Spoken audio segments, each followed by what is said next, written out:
The Aged Mother by Matsu Basho. Long, long ago there lived at the foot of the mountain a poor farmer and his aged widow mother. They owned a bit of land which supplied them with food, and they were humble, peaceful, and happy. Shining was governed by a despotic leader who thought a warrior had a great and cowardly shrinking from anything suggestive of falling health and strength. This caused him to send out a cruel proclamation. The entire province was given strict orders to immediately put to death all aged people. Those were barbarous days, and the custom of abandoning old people to die was not uncommon. The poor farmer loved his aged mother with tender reverence, and the order filled his heart with sorrow. But no one ever thought twice about obeying the mandate of the governor. So, with many deep and hopeless signs, the youth prepared for what at the time was considered the kindest mode of death. Just at sundown, when his day's work was ended, he took a quantity of unwinded rice, which was the principal food for the poor, and he cooked, dried it, and tied it in a square cloth, which he swung in a bundle around his neck, along with a gourd filled with cool sweet water. Then he lifted his helpless old mother to his back and started on his painful journey up the mountain. The road was long and steep. The narrow road was crossed and recrossed by many paths made by the hunters and woodcutters. In some places they lost and confused, but he gave no hint. One path or another, it mattered not, on he went, climbing blindly, upward, ever upward forwards, the high bare summit of what is known as Abatsuyama, the mountain of the abandoning of the aged. The eyes of the old mother were not so dim but that they noted the reckless hastening from one path to another, and her loving heart grew anxious. Her son did not know the mountain's many paths, and his return might be one of danger. So she stretched forth her hand, and snapping the twigs from bushes as they passed, she quietly dropped a handful every few steps of the way, so that as they climbed, the narrow path behind them was dotted of frequent intervals with tiny piles of twigs. At last the summit was reached.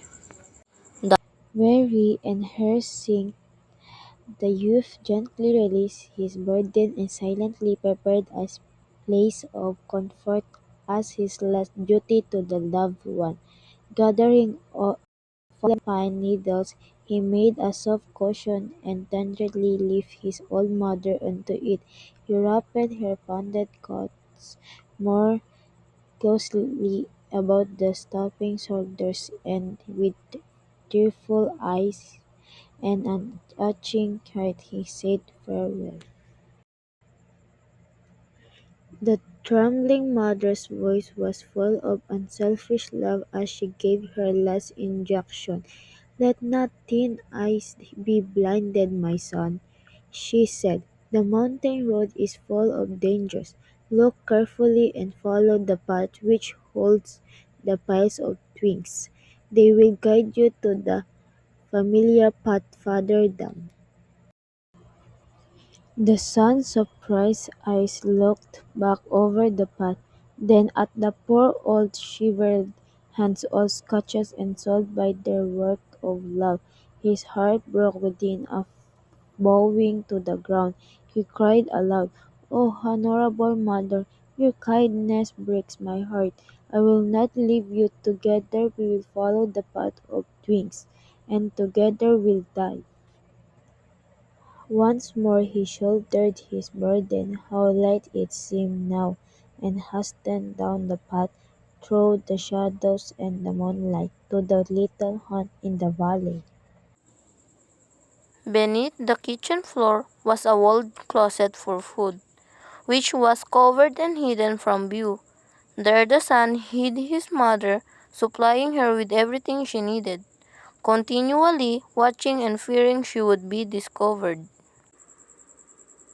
Time passed, and he was beginning to feel safe when again the governor sent forth heralds bearing an unreasonable order, seemingly as a boast of his power. His demand was that his subjects should present him with a rope of ashes. He called the people entire together and did province as she trembled said, with and dread. when the blaze The died order must down, be obeyed, yet thereupon the who stones, in all with training every could twist make and a rope fiber of showing ashes? perfectly, One night, lay a in rope of great ashes. distress, the son whispered the news to his hidden mother. "Wait," she said, "I will think, I will think."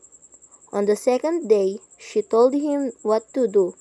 "Make rope of twisted straw," she said, "then stretch it upon a row of flat stones and burn it on a windless night."